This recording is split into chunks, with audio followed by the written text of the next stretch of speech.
makin dekat manusia dengan Allah, makin tidak senang iblis dan setan. Karena itu segala macam cara mereka berusaha mengaduk-ngaduk solat kita. Dan sesungguhnya, jikalau kita mengerjakan solat, itu kan targetnya cuma dua. Pertama, agar solat kita itu sah. Yang kedua, agar solat kita itu qabul, yakni diterima oleh Allah. Kalau soal sah dan tidak, ukurannya gampang. Saya kalau ditanya orang, Pak, solat saya sah atau tidak? Saya bisa jawab. Saudara, solatnya syarat rukunnya cukup apa tidak? Cukup, sah. Itu kalau perkara sah. Tapi kalau sudah perkara qabul, Pak, solat saya diterima atau tidak oleh Allah? Ini saya tidak bisa jawab. Kenapa? Soal qabul mencakup masalah batin. Cuma ukuran logikanya, kalau syarat rukun cukup, insya Allah qabul. Saudara-saudara kaum muslimin rahimakumullah. Oleh karenanya, pada saat kita sholat, iblis, setan datang dari segala macam penjuru, supaya kita kehilangan rasa khusyuk. Apalagi kalau kita jadi imam, yang gerak kita, bacaan kita dilihat, didengar, disaksikan oleh orang banyak. Digodanya gerakan kita, dibolak-baliknya hati kita, supaya di dalam sholat itu banyak yang kita ingat, hal-hal yang tidak ada hubungannya dengan sholat. Kadang-kadang belum sholat kita ribut nyari pulpen, nggak ketemu, begitu takbir ingat pulpen di atas lemari. Mulai goncang lagi niat kita sholat. Kadang-kadang kalau hati tidak bisa dipermainkan, iblis berbisik lagi. Gerakan kita dalam sholat tidak mencerminkan kekhusyuan. Kalau gerak juga ternyata masih bisa khusyuk, bacaan kita dibuatnya kita seperti dikejar-kejar waktu. Sholat isya misalnya, dengan cara kilat khusus, super singkat. Saya katakan tadi, apalagi kalau kita jadi imam, iblis mudah mendatangkan penyakit riya. Karena mengimami orang banyak, lalu supaya dikira alim, dibuatlah sholatnya itu mantep-mantep. Surahnya dicari yang panjang-panjang, paling pendek sabihis sama wadduha. Tapi kalau sudah sholat sendirian, cukup inna a'toinakal kautsar sama kul huwallahu ahad. Kayaknya khusyuk bukan main. Kalau imam, bahasanya dipaseh-pasehin, kayak orang 16 tahun di Mekah. Usolli fardhol maghribi salah raka'atin. Saudara-saudara kaum muslimin yang berbahagia. Oleh karena solat merupakan sarana yang paling efektif untuk mendekatkan diri dengan Allah, maka orang yang khusyuk di dalam solatnya merupakan musuh utama daripada iblis. Sekarang bagaimana bisa khusyuk caranya? Kalau khusyuk 100%, rasa-rasanya sulit. Untuk sampai ke arah sana orang memerlukan tahapan. Kepada Imam Ali karramallahu wajhah, baginda Nabi pernah memberikan satu tes. Ali, saya ya Rasul, kalau kau bisa sholat 2 rakaat saja dengan khusyuk, aku kasih hadiah sorban. Baik ya Rasul. Sembayang Imam Ali 2 rakaat. Selesai sholat, assalamualaikum, wassalamualaikum. Rasul bertanya, yang mana sorbannya Li? Tanpa nengok, Imam Ali menjawab, yang hijau ya Rasul. Setelah menjawab yang hijau, Rasul berkata, kamu tidak khusyuk Li. Kenapa? Soalnya tadi waktu sembayang mikirin, nanti kalau ditawarin sorban pilih yang hijau aja ah. Sehingga begitu ditanya, refleks menjawab, yang mana Li? Yang hijau saja ya Rasul.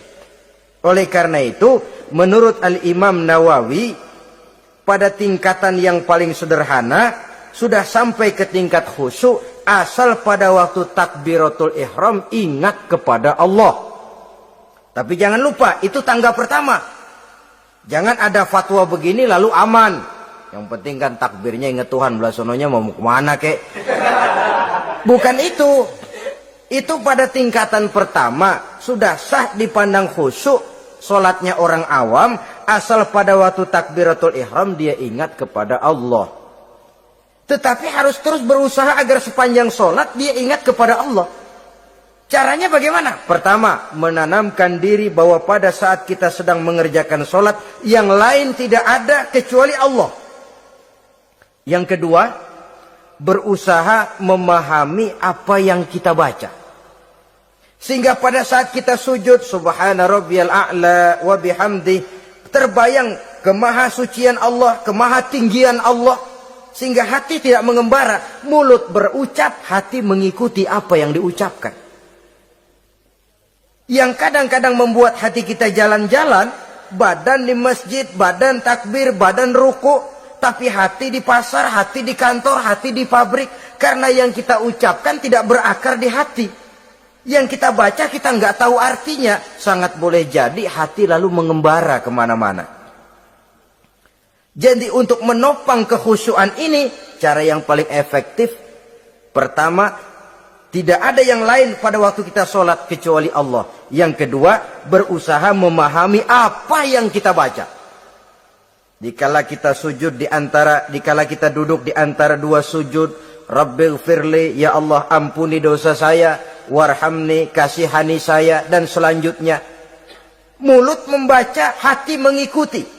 Dengan mengikuti, hati tidak terlalu mengembara, ada tempat dia kembali. Saudara-saudara kaum muslimin rahimakumullah. Itu yang kelima. Yang keenam, yang menjadi musuh iblis, mukminun nasih. Orang mukmin yang suka memberikan nasihat. Orang mukmin yang suka memberikan petunjuk. Termasuk juru-juru dakwah, para mubalik, itu merupakan musuh utama iblis. Kenapa? Tiap hari iblis kampanye. Tiap hari iblis mengajak dengan segala macam cara yang kalau perlu dia berikan kamuflase. Dia berikan fata morgana. Kalau perlu yang haram dia bungkus dengan merek halal. Kalau perlu